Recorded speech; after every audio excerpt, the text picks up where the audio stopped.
Boa noite a todos. Boa noite. Espero que estejam todos bem. Eu também, graças a Deus. É muito bom estar mais uma vez nessa casa de oração.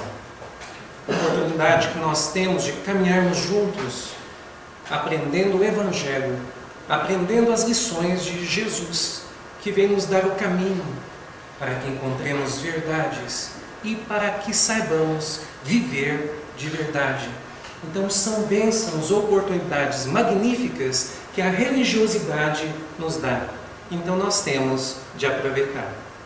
Por isso que eu sempre agradeço. E o tema que nos foi proposto é animismo, mediunismo e mediunidade. São temas que saem um pouquinho do que eu estou acostumado a fazer, porque eu trabalho muito mais com o Evangelho, né? Mas são temas interessantes que forçam a gente que está no meio a buscar mais, a conhecer mais, né? E quem sabe interagir mais com a mediunidade.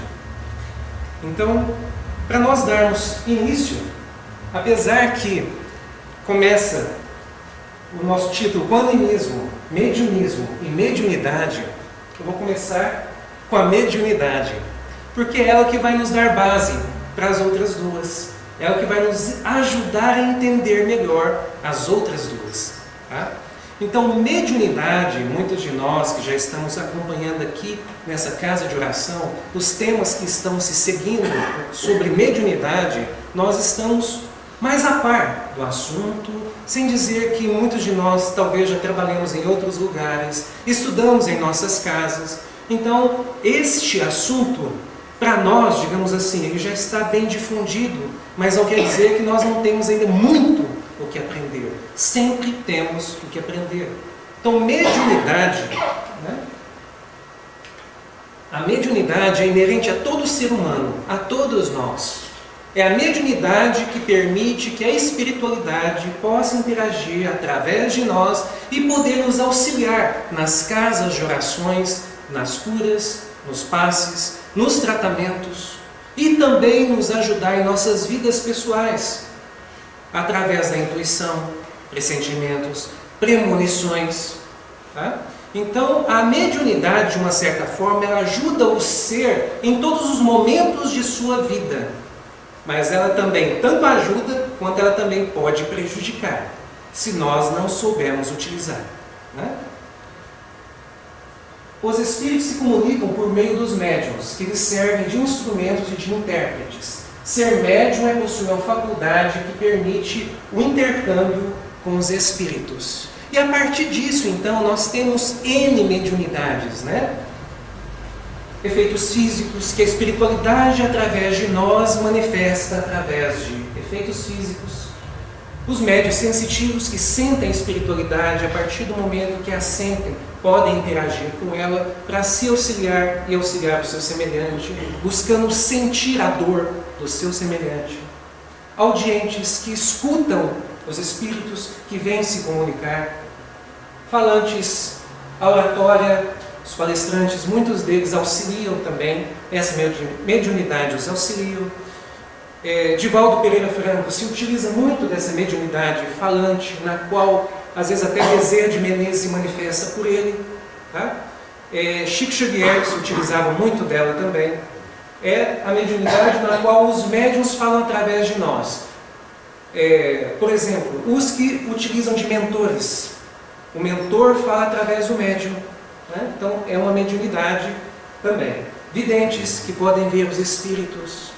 Aqui nós vamos falar mais da parte na qual eles que se manifestam para nós. Aqui no caso, então, falando primeiramente dos médiuns que veem os espíritos, mas porque os espíritos permitem que sejam vistos. Então vamos utilizar essa maneira agora e depois eu falo da outra. Médiuns sonâmbulos, esses que muitas vezes estão em um estado sonambúlico, mas que eles estão ali conectados com a espiritualidade e buscando auxiliar o seu semelhante, também pelos mentores, pela espiritualidade amiga, às vezes nos tratamentos, isso acontece. Né? Curadores, os passistas, por exemplo, médiuns de cura, que os seus mentores agem através deles, eles expõem a mão ou com um toque eles conseguem auxiliar na cura, até mesmo de doenças físicas, né? principalmente espirituais, e também consegue auxiliar em doenças físicas. Psicografia, muitos de nós conhecemos, né? Que é através das cartas, né? Que a espiritualidade vem, ou, por exemplo, entes queridos já falecidos se manifestam através dos médiuns, e estes escrevem para nós, nós conhecemos. Tem outras também, aqui só algumas, tem a pictografia, aquela na qual é manifestada através de pinturas, psicofonia, né? Através da voz também. E nós vamos entrar nessa parte do animismo. Essa é uma parte bem interessante para nós entendermos, né? Porque nós estamos acostumados que mediunidade tem a ver com só a espiritualidade, ela se manifestar através de nós, como se só viesse de lá para cá. Mas acontece que, nesse caso especificamente, animismo também não deixa de ser uma forma de mediunidade, mas aquela na qual o próprio ser encarnado e também os desencarnados, eles conseguem, digamos assim, eles têm uma espécie de poder de interagir no meio, tanto na espiritualidade e também usar a espiritualidade para agir no meio físico. Medianímico, está no livro dos médiuns, qualidade da força do médium, a manifestação que o médium pode fazer através de si mesmo, de seus conhecimentos, da sua elevação espiritual. Os médiuns especiais, esse aqui eu tirei da Revista Espírita de 1860, de Allan Kardec, no qual vai nos falar assim: a experiência prova, cada dia, o quanto são numerosas as variedades da faculdade medianímica, mas ela nos prova também que as diversas nuances dessa faculdade prendem-se a aptidões especiais. A abstração feita das qualidades e dos conhecimentos do espírito que se manifesta. Tem muitas coisas que às vezes nós achamos que é a espiritualidade que está se manifestando, mas pode ser o próprio espírito. Vamos começar com a mais simples possível. Tá? Por exemplo, os desdobramentos que nós conhecemos. Quando nós vamos dormir, nós desdobramos. O espírito ele se desdobra e vai para a espiritualidade. Ele pode ir, né? Encontrar com parentes, amigos. Ele pode participar de palestras, de estudos. Mas ele também pode ir para uma certa área na qual ele se afiniza conforme os seus vícios. Mas ele tem a liberdade disso. Então isso também é um processo anímico. Esse desdobramento que todos nós, a maior parte de nós, porque tem aqueles que ainda são muito apegados ao corpo físico, às vezes não conseguem. Mas em algum momento de sua vida conseguem. Tá? E a maior parte de nós fazemos esses desdobramentos todas as noites. Não deixa de ser um processo anímico. E eu separei alguns outros, como por exemplo, que está no Livro dos Espíritos, que vem nos falar do êxtase, a dupla vista, o sonambulismo, a sensibilidade, médios sensitivos, que a partir da sua própria sensibilidade sente os espíritos. Telepatia, lembrança do passado, premonições e, como eu falei, desdobramentos. O êxtase tem a ver com aqueles médiuns que muitas vezes ficam estáticos. Ele, naquele momento, ele se comunica com a espiritualidade, ele fica meio que bobo ali naquele momento. Às vezes de olhos abertos ou olhos fechados. Mas ele está interagindo com a espiritualidade muitas vezes, buscando informações, talvez para ajudar alguém que está precisando de um auxílio. Talvez ele está na condição de um médico de cura. Ou talvez ele está numa condição, como acontecia muito com Chico Xavier. Às vezes chegava alguém e expunha uma situação para Chico. Lá naquela época, quando ele atendia na Casa da Prece. Eu vou citar uma história. Pode ser que ela seja um pouquinho diferente da original, porque eles vão mudando muito, né? Tem a história de uma mãe que vai até Chico Xavier e explica para ele que o filho já estava muito limitado. Era cego, de nascença. Era cego, surdo, não tinha as mãos, né? Então ele não falava, então ele já era todo limitado para interagir com este mundo. Mas mesmo assim, os médicos depois observaram que era preciso amputar as pernas, porque ele estava com uma doença ali. Então ele precisava amputar as pernas também. E neste momento, Chico Xavier, então, ele se acalma, respira, um processo anímico. Ele busca informações da espiritualidade. E ali, então, ele traz a informação e diz assim para aquela senhora: olha, o seu filho, ele já passou em outras existências por vários processos suicidas. E mais uma vez, mesmo com todas essas limitações, ele ainda está procurando um local para que ele possa se jogar. Então, para que ele possa ficar mais tempo no corpo físico, a espiritualidade, então, promoveu este momento de ele ter de amputar as pernas, sim. Mas vai ser um mal menor perante o fato dele se suicidar novamente. Entenderam? Que Chico Xavier foi buscar um processo anímico, também uma mediunidade, foi buscar informações na espiritualidade, com seus conhecimentos e recursos, e ele trouxe essa informação. Ele mesmo que buscou. Assim como muitos acreditavam que Chico Xavier, tudo que vinha através dele era só através de Emmanuel. Mas não. Por exemplo, se ele entrasse nessa sala, ele veria naturalmente os encarnados, e nós estamos aqui, e ele vai ver os desencarnados também, naturalmente. É do espírito dele, é da mediunidade dele. Ele consegue ver os espíritos aqui, que estão desencarnados, assistindo a palestra. Também é um processo anímico. Ele consegue ver através do quê? Do seu próprio, digamos assim, poder, dom. Não é porque os espíritos estão se mostrando a ele. Ele consegue ver naturalmente e até ouvi-los.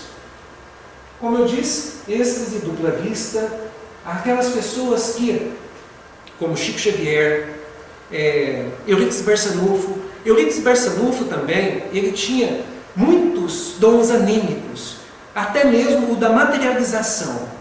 Ele, quando ele estava dando aula, ele abaixava a cabeça e ali naquele momento os alunos sabiam que ele estava em um processo de auxílio. E ele ia então em alguma região que estava pedindo socorro ou auxílio. E ele ia ali, ele se desdobrava primeiro e quando ele chegava lá ele se materializava. E ele fazia até partos. Ele ajudava lá, isso era um processo dele mesmo, ele tinha essa condição de se manifestar dessa maneira. Ele ia lá, fazia o auxílio e voltava para o seu corpo físico. Olha que interessante, né? Nós sabemos disso tudo, né? Então aqui, ó, eu retirei do livro Mecanismos da Mediunidade, que são alguns assuntos que é bom a gente entender. Porque a maior parte de nós passamos por processos anímicos, tá? Menos ou mais, em menor ou maior grau, e também sofremos processos anímicos. Por exemplo, a obsessão é um processo anímico do espírito que está nos obsediando. Tá? Então, acontecem esses casos aqui, obsessão e animismo. Quando nós estamos sendo obsediados, são os espíritos que porventura têm alguma mágoa, ressentimento, ódio, tá? Ou se simpatiza conosco, através dos nossos vícios. E eles começam um processo de obsessão conosco. Eles estão fazendo um processo anímico para conosco. Eles estão utilizando os recursos que têm para nos influenciar. E como a maior parte de nós somos médiuns passivos, nós sentimos essas vibrações, essas influenciações. Por isso que está escrito no Livro dos Espíritos. Quando é perguntado se os espíritos influenciam em nossas vidas, e aí a resposta dos espíritos é essa, que muito mais do que nós imaginamos, que na maior parte das vezes são eles que nos dirigem. Olha só que interessante. Por isso que nós devemos sempre estar buscando o caminho do bem, saber caminhar no bem, e estarmos nas casas de orações, estarmos fazendo o Evangelho no lar, nossas orações, né? E buscando entender que fora da caridade não há salvação. Porque quando nós caminhamos no bem, nós somos auxiliados pela espiritualidade amiga e ao mesmo tempo protegidos contra essas obsessões que tentam nos prejudicar. Animismo e hipnose. Muitos de nós já ouvimos falar, né, de Freud, por exemplo, que utilizava a hipnose para auxiliar os seus pacientes, os seus clientes. E também muitos de nós já ouvimos falar de regressões de vidas passadas. Quando é feito esse processo, né, quando é usada a hipnose, ou quando acontece naturalmente, porque muitos de nós às vezes temos lembrança do passado através de sonhos. Isso acontece de uma busca nossa mesmo que é permitido. E aí o que acontece? É um processo anímico. Isso vem do ser que é hipnotizado ou do ser que, através de si mesmo, ele consegue fazer essa regressão. Então, quando ali, por exemplo, um psicanalista ele está hipnotizando uma pessoa para fazer uma regressão, quando ele hipnotiza, e aí ele acorda na pessoa esse processo anímico, e a pessoa mesmo busca lá atrás partes do seu passado, que pode ser dessa vida ou de outras. Também é um processo anímico, que é a própria pessoa que busca isso, né, com, digamos assim, com a sua capacidade espiritual. Desobsessão e animismo. Nas desobsessões também ocorrem processos anímicos. Como que funciona isso? O médium ali ele fornece o seu corpo como um instrumento. E através da sua mediunidade ali, de incorporação, aqueles espíritos que estão precisando de auxílio se utilizam do processo anímico e vão ali naquele ser, incorporam naquele pessoal que está ali para receber esses irmãos. Isso também é um processo anímico. E às vezes até um choque anímico. O que seria o choque anímico? É um momento no qual o espírito sente a sensação de novo do corpo físico para poder manifestar as suas angústias através da voz, através dos movimentos, através dos choros que nós vemos nas desobsessões. Aquilo está provocando um choque anímico. É o espírito que está incorporado, que está conseguindo fazer todo aquele processo através do médium que o está recebendo. E nós temos também o processo de animismo e criminalidade. O que seria isso? Esse assunto de mediunidade e também de processos anímicos é um assunto muito sério. É por isso que tem muitas pessoas, às vezes, em sanatórios, internados, como se fossem loucos, porque é um descontrole dessa mediunidade. E aí, aquela espiritualidade leviana se aproveita disso e observa que aquele médium não tem controle da sua espiritualidade e obsedia. E isso pode levar o ser até mesmo à criminalidade. Vai que ele já tem alguma tendência de outras existências, ou até mesmo dessa. Então essa espiritualidade leviana se aproveita disso. Tá? Por isso que tem muitos casos aí que até mesmo a lei civil isenta muitas vezes a culpa de pessoas que aparentemente não estão no seu juízo perfeito. Por causa disso. Tá? Por causa dessas manifestações que podem acontecer de espíritos levianos ou inimigos do passado, ou espíritos que se simpatizam com aquele ser, com os seus vícios, querem interagir com ele, né, para que com isso ele possa vampirizar ali vícios, ou ele possa fazer com que aquela pessoa se prejudique, porque talvez aquele espírito tenha algo contra aquela pessoa. Então por isso que o vigiar e orar é muito importante, nós sempre manter a religiosidade e nós observarmos o seguinte: todos nós somos médiuns. Não quer dizer que nós precisamos todos trabalhar na casa religiosa, não é isso. Mas que todos nós devemos vigiar, né, os nossos passos, todos nós devemos vigiar a forma como nós estamos caminhando nessa terra, se estamos entendendo as leis de Deus ou se não estamos, porque nós podemos interagir com essa espiritualidade e pode ser que não vamos colher bons frutos, porque só colhe bons frutos quem planta bons frutos. E aqueles que porventura não querem caminhar para Deus, eles podem se prejudicar e dar lado também para toda uma espiritualidade sombria ainda, imperfeita ainda, se manifestar. E aqui, fechando esse assunto, no livro Nos Domínios da Mediunidade, tem um item assim, no qual é uma conversa que um orientador está tendo com uma mulher que ela tem, né, digamos assim, esses dons anímicos, e aí, no qual ele vem colaborar um pouquinho com o que eu acabei de dizer agora. Que ele vem nos falar então: vemos então em nossa amiga, a mulher que estava sendo examinada, preciosa mediunidade a desenvolver-se. Como acontece em milhões de pessoas, disse o orientador, ela detém consigo recursos medianímicos apreciáveis. Quer dizer, consegue se manifestar de alguma maneira através daquelas mediunidades que eu comentei aqui, ó. Êxtase, dupla vista, sonambulismo, sensibilidade, telepatia, lembranças do passado, premonições, desdobramentos.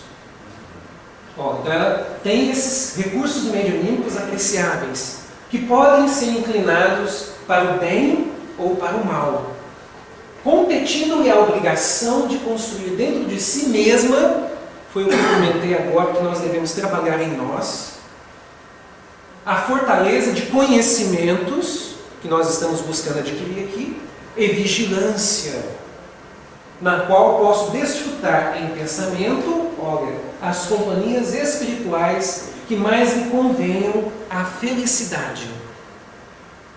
E aqui eu trago uma sugestão de um filme americano, mas que ele traz justamente um processo anímico de uma jovem. E é muito interessante, porque todos imaginam, né, porque há muitos anos aconteciam processos nos Estados Unidos, processos que eles chamavam de poltergeist, de manifestação de espíritos, que eles não entendiam e chamavam de demônios, né, entre outras coisas, né? Mas neste caso aqui, este filme passa um exemplo de uma garota que se manifesta com esse dom anímico, com essa mediunidade, na qual ela sofre um abuso do próprio pai, e aí, então ela começa a se manifestar. Inicialmente, ela agride a ela mesma, então tudo que está acontecendo é ela que está provocando. No início, ela agride a ela mesma, e todo mundo acha que é alguma manifestação espiritual, demônio, coisa assim, está possuindo ela, coisa assim, mas ela era mesmo. Aí depois que ela vai entendendo tudo que está passando, e no final do filme ela vai tendo mais controle desses processos anímicos, tá? E aí tem um desfecho muito bacana, que eu vou deixar para vocês assistirem, tá? Que se chama Maldição. Eu não lembro a tradução agora, mas em português ele está Maldição. Tá? Então, basta digitar lá, Maldição. E aí vocês vão encontrar um filme de uma garota. Tudo bem? Que ela passa por esses processos anímicos. É muito interessante. Parece um filme de terror, mas não tem nada a ver. São processos mediúnicos, que às vezes podemos entender como um filme de terror. Agora vamos falar do mediunismo. O mediunismo nós não encontramos diretamente nas obras de Kardec, não diretamente. Encontramos indiretamente, não com estes termos. Por isso que eu tive de buscar em outras fontes, de Chico Xavier, por exemplo, com Emmanuel, que foi o primeiro a utilizar esse termo, mediunismo. Tá? Então aqui vem nos dizer que a expressão mediunismo, criada por Emmanuel, nós vamos encontrar lá no livro Paulo Estevam, Emmanuel comentando sobre essa palavra e explicando o significado dela, que tem a ver com, de certa forma, vou usar aqui o termo mediunidade, que é usada pela doutrina espírita, mas antes do advento da doutrina espírita. Tá? Desde lá, a antiguidade, desde os indígenas, todos nós que começamos lá atrás, nós já sentimos a espiritualidade e buscávamos de alguma maneira ter contato com ela.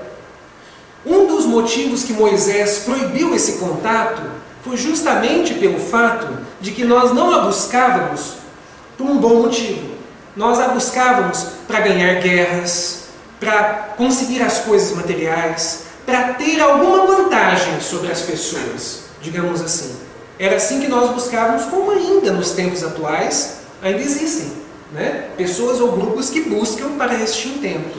Então, dessa maneira, é utilizado o termo mediunismo, um termo que foge dos parâmetros da doutrina espírita, que foge dos parâmetros do estudo e da boa conduta que devemos fazer para com a mediunidade. E aí vem nos dizer assim, designa as formas primitivas de mediunidade, que fundamentam as crenças e religiões primitivas. Olha, como era usada a mediunidade antes, as quais, sem desenvolvimento cultural e intelectual, caracterizam-se por práticas mágicas ligadas ao mediunismo. O sincretismo religioso encontrado no Brasil e em outros países americanos, resultante da mistura das religiões africanas e das religiões indígenas e primitivas destes países, impulsionaram acentuadamente o desenvolvimento do mediunismo no continente. Então, qual que é a diferença de mediunismo e mediunidade? O mediunismo é este usado muitas vezes sem controle e para interesses escusos, interesses levianos muitas vezes, usados desde a antiguidade até os tempos atuais. Os reis buscavam pessoas que tinham mediunidade ou que tinham algum poder mágico para consultá-los quando que deveria partir para a guerra, como fazer para ganhar a guerra. Então era utilizado muito desses recursos antigamente. Tá? Então, o termo mediunismo.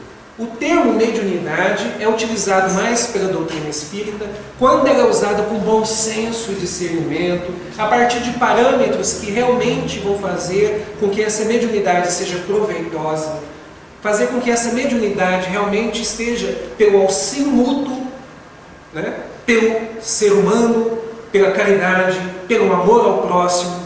Aí nós usamos esse termo mediunidade. E é o que ele vem nos dizer assim. Está na conscientização essa diferença, na ética utilizada para estabelecer as relações com o mundo espiritual, porque essas relações não podem ser relações de brincadeira ou de interesses escusos, senão isso pode nos prejudicar. Então, nós devemos usar a mediunidade para um bem comum, para nos auxiliar no dia a dia, com as nossas orações, através das nossas intuições, pressentimentos, tá? Mas desde que nós estejamos fazendo bom uso, e não para desejar mal ao outro, porque vocês sabiam que nós conseguimos desejar mal ao outro invocando a espiritualidade? Vocês sabiam que é possível? Então nós devemos tomar cuidado, tá? Porque existe toda uma energia atrás. Muitos de nós sabemos casos aí de porventura, uma pessoa com mau olhado, às vezes passou por algumas plantas, e essas plantas murcharam. Isso tudo é energia, tá? De mediunismo, utilizado para prejudicar o seu semelhante.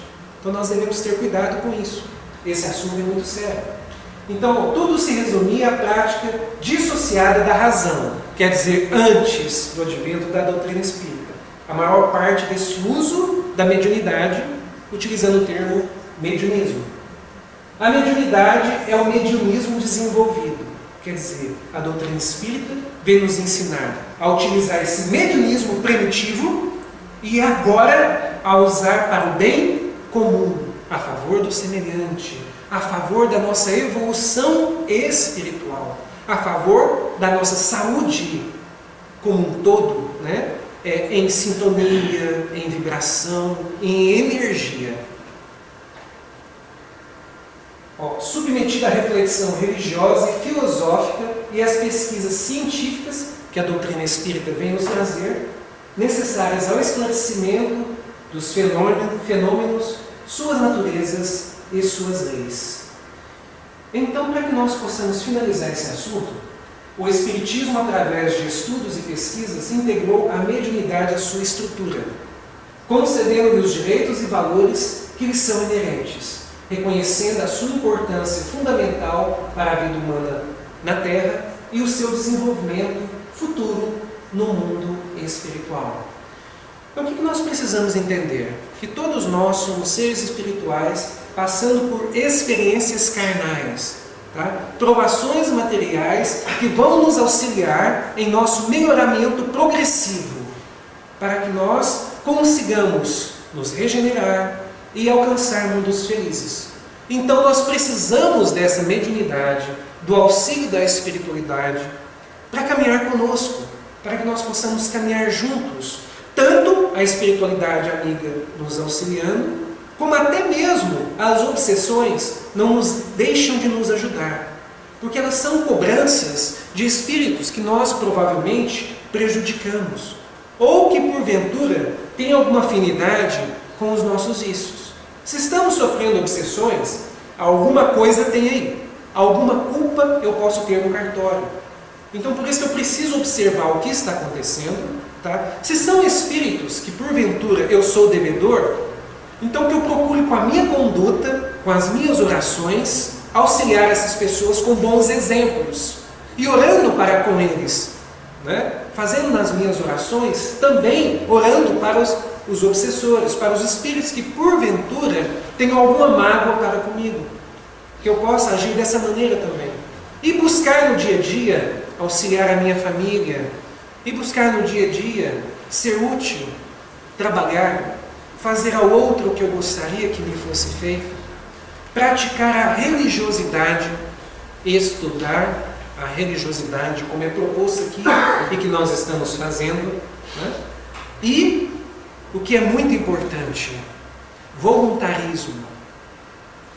Nós precisamos entender que o que mais traz felicidade para o ser é ele ser útil para o seu semelhante. É quando ele faz a diferença na vida do seu semelhante. É quando as pessoas estão felizes por sua causa. É quando ele percebe que ele ajuda a curar as pessoas, que ele ajuda a alimentar as pessoas, que ele ajuda a vestir as pessoas, que ele ajuda as pessoas a conseguir suas dignidades.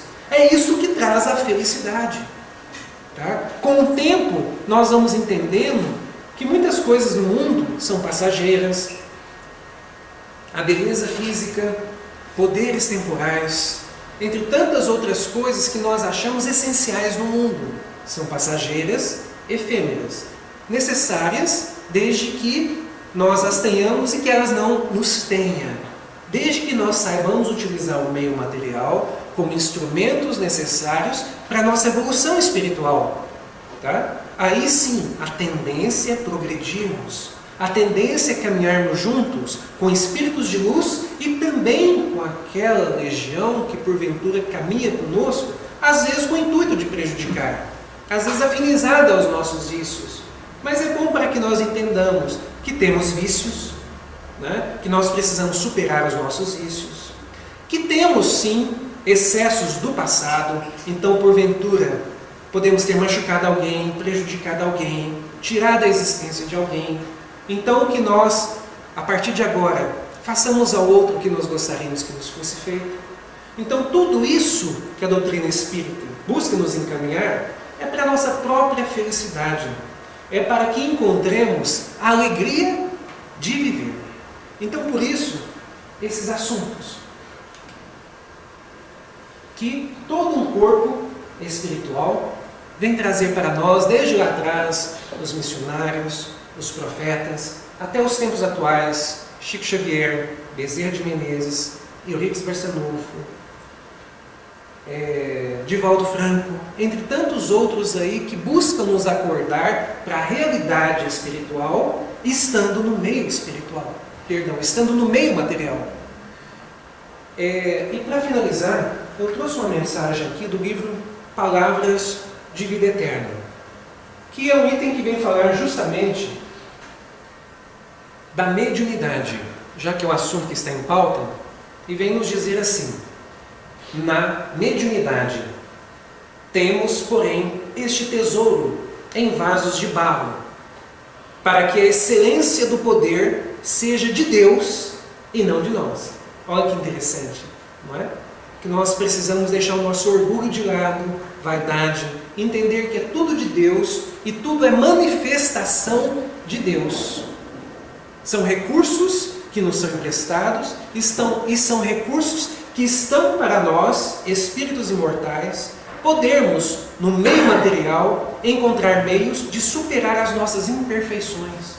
Então, por isso que nós devemos trabalhar a valorização de todos esses conceitos e principalmente a sua prática. Utilizando as faculdades mediúnicas de que foste dotado, não ouvides que funcionas à guisa de refletor, cujo material de estrutura nada tem de comum com a luz que retrata. O espelho, seja de metal ou de vidro, detém os raios solares, sem comungar-lhes a natureza. E o fio simples transmite o remoinho eletrônico, sem partilhar-lhe o poder.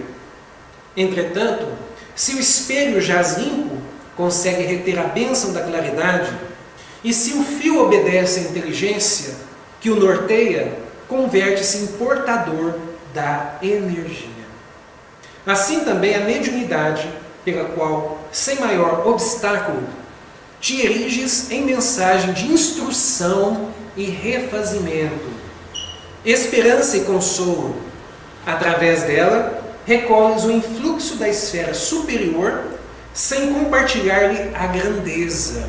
Olha só, quer dizer que nós, médiuns, nós devemos manter a humildade a todo custo e não acharmos que somos poderosos, porque através de nós, os médiuns, a espiritualidade se manifesta. Então tomemos cuidado quanto a isso. Senão nós vamos cair lá, ó. Nós vamos utilizar de mediunismo, que é aquela mediunidade desenfreada a favor próprio e não a favor do meu semelhante. Ó, assim também a mediunidade, através dela, da mediunidade, recolhe o influxo da esfera superior sem compartilhar-lhe a grandeza. Mas se guardas contigo humildade e correção, converter-te-ás num instrumento ao socorro moral de muitos. Todavia, assim como às vezes, o espelho se turva e o fio se rompe, exigindo reajustamentos, também a força mediúnica em tua alma é suscetível de rupturas diversas, reclamando trabalho restaurativo. Quantos médiuns que não caem aí, né? Caem em sombras e depois têm uma dificuldade danada para conseguir se levantar e poder trabalhar novamente. Então por isso que nós devemos tomar cuidado com isso, né? Não te afastas assim ao desânimo ou à negação, se essa ou aquela dificuldade aparece na obra do intercâmbio. O erro, no clima da sinceridade, é sempre lição. Afervora-te no trabalho do bem e recolhe-te a humildade do aprendiz atencioso e vigilante, gastando severidade contigo e benevolência para com os outros, porque qualquer dom da luz divina na obscuridade do ser humano, qual se expressa na conceituação apostólica, é um tesouro em vaso de barro, para que a excelência do poder seja de Deus e não de nós. Muito bonito, né? É mais ou menos assim. Se nós observarmos, o Sol tem luz própria, não tem? A Lua tem? Então vamos colocar Deus e Jesus como o Sol, que tem a luz própria, e nós como a Lua. E nós conseguimos alegrar muitas pessoas quando refletimos luz. Assim, quando a Lua no momento está cheia, ela não alegra muitas pessoas, corações apaixonados, mas ela também pode mostrar o seu lado oculto, sem a luz do Sol, as sombras. Mesmo que no momento a Lua só esteja refletindo a luz, que nós, já que no momento nós ainda não somos todo bondade, mas que nós possamos refletir então a bondade e a luz de Jesus, de Deus, aos nossos semelhantes. Porque um dia nós vamos deixar de ser Lua, um dia nós vamos ter a nossa luz própria, e não só estaremos refletindo, tá? E aí nós seremos um sol na vida das pessoas, e um sol em nossas vidas. Agradeço mais uma vez a bênção da oportunidade de estarmos juntos, de poder participar deste estudo, né, que a cada dia só tende, né, a nos deixar mais esclarecidos, e quanto mais esclarecidos, menos dores, menos dificuldades e mais caminhos retos para todos nós. Que assim seja. Um abraço a todos.